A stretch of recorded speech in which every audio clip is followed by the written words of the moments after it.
Hello dear students, welcome to the e-learning platform.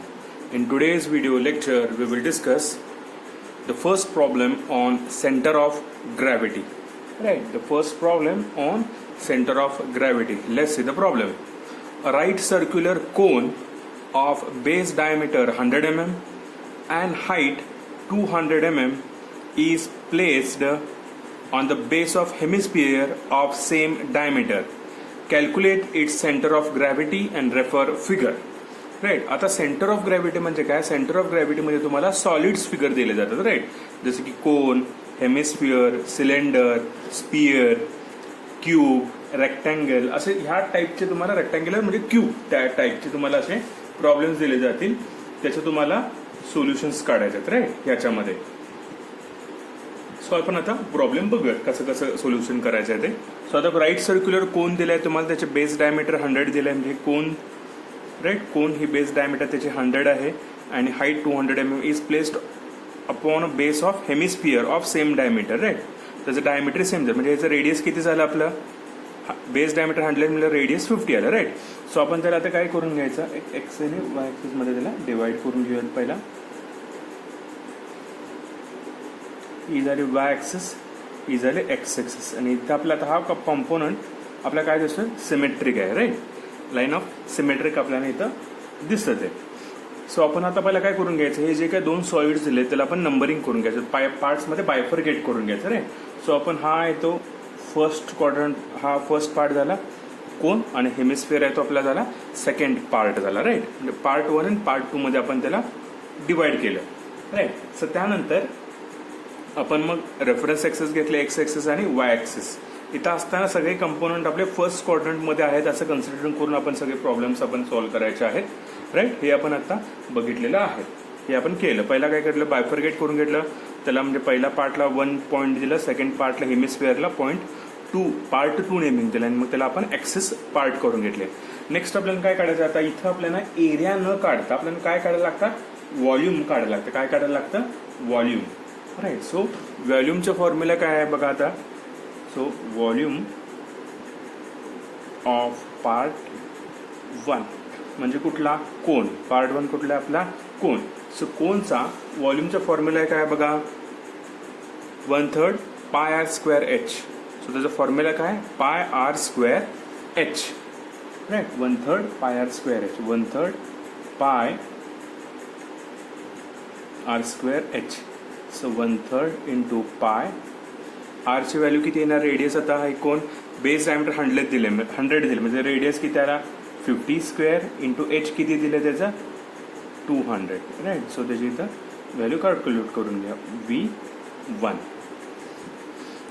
पाय R square H.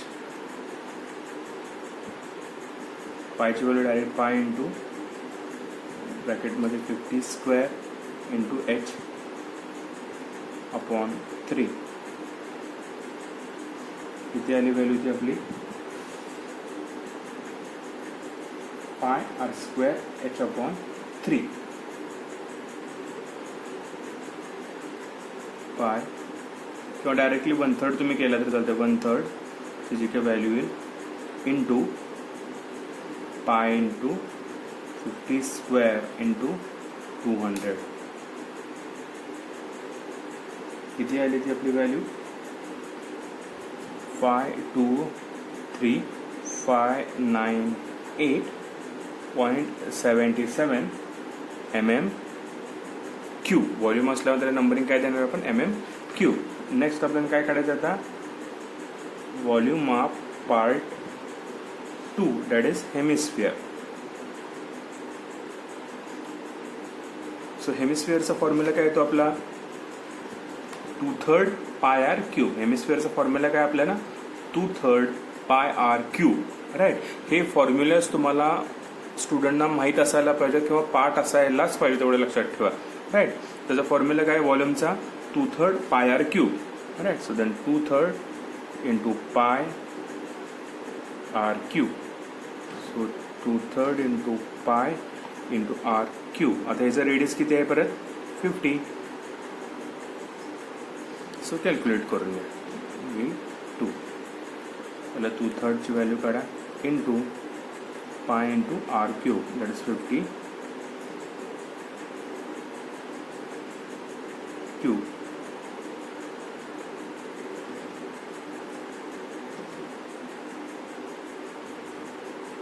Two-third into pi into 50 cube.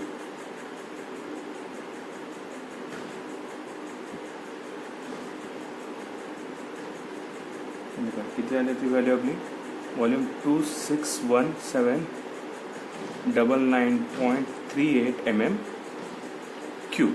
Right, हे आपण केलं. Next आपल्याला काय काढायचं आता? टोटल व्हॉल्यूम काढायचं. राईट, टोटल व्हॉल्यूम म्हणजे काय? V is equal to V1 plus V2. Formula काय? 523598.77 plus 261799.38 equal to 523598.77 plus 261799.38. Value किती आली आपली total volume? 785398.15 mm cube. Right, हे आपण प्लॉट करून घेतलं.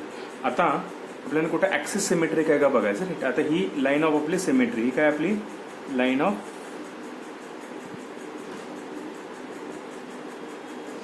ऑफ सिमेट्री आहे. वाय ला ही लाईन काय आहे? सिमेट्री. सो आपल्याला इथे काय मिळणार आहे? एक्स बारची व्हॅल्यू डायरेक्टली मिळणार आहे. राईट, कारण का? ही जी काय बॉडी आहे ही काय आहे? Symmetric to the vertical line आहे. सिन्स द बॉडी म्हणा किंवा or part is symmetric about vertical line. Right, symmetric about vertical line. X bar म्हणजे काय असणार आहे? इथून एक्स बारची व्हॅल्यू काय असणार आहे? राईट, 100/2. हे टोटल डिस्टन्स किती दिले? 100 दिले ना. 100/2 दॅट इज 50 mm. सो आपल्याला एक्स बारची व्हॅल्यू डायरेक्टली मिळाली. राईट, सो आपल्याला नेक्स्ट काय काढायचं आता? Distance of centroid from X ॲक्सिसचे व्हॅल्यू काढायचं. राईट, आता हे आपल्याला इथे सिमेट्रिक असल्यामुळे एक्स बारची व्हॅल्यू डायरेक्टली मिळाली. राईट, सो आता नेक्स्ट, आता इथं एक्स ॲक्सिसला सिमेट्रिक असल्यामुळे आपल्याला distance of centroid from X axis पासूनचे डिस्टन्सेस आपल्याला काढायचं. सो पहिला काय काढणार इथून ह्याचा? y1. राईट, y1 कसं असणार आहे? हे 50 प्लस ह्याची इथून हे डिस्टन्स किती दिसले आपल्याला? बघा आता इथं काय बघा, आपल्याला हे डिस्टन्स दिले. हे वाय बार काढायचं. वायचं फॉर्म्युला काय? h/4 आहे. काय? h/4. हे फॉर्म्युला तुम्हाला माहित असायलाच पाहिजे. कोण आपला असा दिलाय ना. सो त्याचं सेंट्रॉइड काढायचा फॉर्म्युला काय? h/4. म्हणजे इथून त्याचा फॉर्म्युला काय असणार आहे? h/4 आणि हे डिस्टन्स किती आहे आपलं? 50. सो फॉर्म्युला काय येणार आहे? 50 ही ॲडिशन करायला पाहिजे ना त्याच्यामध्ये आपली. So 50 plus h/4. हे जर खाली बेसलाच असलं तर आपण काय केलं? डायरेक्टली h/4 घेतलं असतं. पण हे ह्याच्या वर आहे त्यामुळे आपण काय घेतलं? 50 plus h/4. So 50 plus h किती आहे त्याचा? 200/4. सो ती व्हॅल्यू तुम्ही कॅल्क्युलेटमध्ये कॅल्क्युलेट करून घ्या. आपली व्हॅल्यू किती येणार आहे टोटल? 100 mm. राईट, नेक्स्ट काढायचं आता y2 म्हणजे याचा. y2चा फॉर्म्युला काय येणार आहे बघा. आता हा सेमिस्फिअर आपला असा झालाय ना रेस्टिंग. सो इथून त्याला ही y बारची व्हॅल्यू, इथून ह्या बेस पासून y ची व्हॅल्यू कशी असणार? r minus 3r/8. y काढायची व्हॅल्यू कशी असणार आहे त्याची? r मायनस 3r/8 ही त्याची काय व्हॅल्यू. राईट, असा हेमिस्फिअर दिलाय ना आपल्याला. सो त्यामुळे त्याची व्हॅल्यू काय? r minus 3r/8. So r आपले किती आहे? 50